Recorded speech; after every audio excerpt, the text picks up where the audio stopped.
7 is on your side with a consumer alert now. With just 1 week to go before the tax deadline, taxpayers are balancing the books. Accountants, of course, are crunching the numbers. But as Jeff Barnes reports, con artists are also working overtime.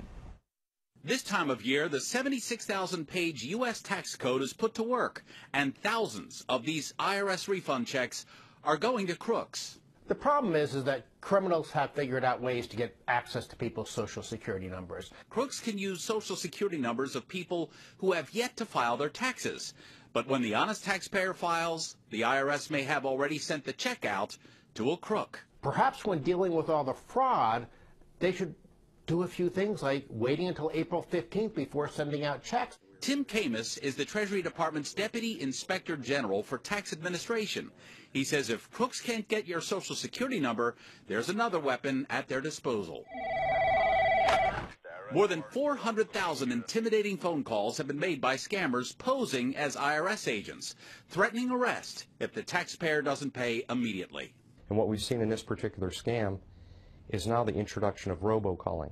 Of Internal Revenue Services. The issue is very time sensitive and your address is under state investigation. And a lot of people fall for this. A lot of people fall for this.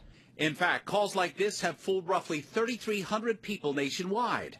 The victims collectively paid out $17 million as a result. That's an average of $5,000 per victim. Each week we get between 9,000 and 12,000 new reports that somebody's been contacted by impersonators of the Internal Revenue Service. A lot of people won't report they've been scammed simply out of embarrassment, or they don't want their loved ones to find out what exactly happened. Even Camus received a robocall not that long ago, one that was very direct and threatening.